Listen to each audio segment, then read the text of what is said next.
اور اس انعام کا نام ہے جنت، ایک ایسا ٹھکانہ، ایسی رہنے کی جگہ جو ہر لحاظ سے مکمل ہے۔ آپ جو پاکیزہ سوچ سکتے ہیں، آپ کی ہر سوچ سے بہت زیادہ سکون بخش اور تسلی بخش۔ جہاں موسم آپ کی مرضی کے مطابق ہوگا، وہاں کے کھانے آپ کی مرضی کے مطابق، رہائش آپ کی من پسند، سواری آپ کی من پسند، سیر و تفریح کے لیے جگہ آپ کی دل پسند۔ جنت ہر انسان کی اپنی ذاتی جائیداد ہوگی اور آپ وہاں کے اکلوتے بادشاہ ہوں گے۔ آپ کی جنت آپ کے حکم سے ہوگی، جیسا آپ چاہیں گے ویسا ہوگا۔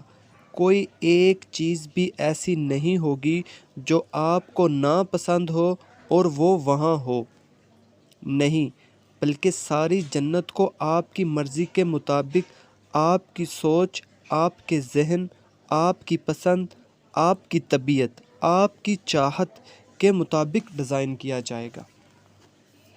اب جو رب ہمارا خالق اتنا بڑا طاقتوں کا مالک ہے، جس نے اتنے بڑے زمین و آسمان، ستارے، سیارے، چاند، سورج، بلیک ہول، کہکشائیں بنائیں، وہ کہتا ہے اے میرے بندے، میں نے جنت کو تیرے لیے ایسے ڈیزائن کیا ہے کہ اس کی مثال دنیا میں کوئی چیز ہو ہی نہیں سکتی۔ اگر جنت صرف کسی انسان کو دکھا دی جائے تو وہ زمین و آسمان کی ہر چیز بھول جائے اور جنت کے لیے بے قراری میں جان دے دے۔ ہاں، جنت اتنی ہی پیاری ہے۔ اللہ تعالیٰ فرماتا ہے کہ اگر تم سوچنا بھی چاہو تو تم سوچ بھی نہیں سکتے، میں نے جنت کو کتنا پیارا بنایا ہے۔ یہ میرا سب سے بڑا انعام ہوگا میرے بندے کے لیے۔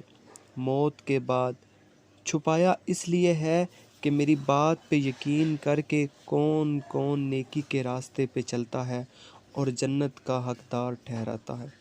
اللہ تعالیٰ فرماتا ہے جنت اتنی خوبصورت ہے اور اتنی نعمتوں سے بھری ہے کہ کسی دل میں میری ان نعمتوں کا خیال بھی نہیں گزرا ہوگا۔ اتنی نعمتیں ہیں۔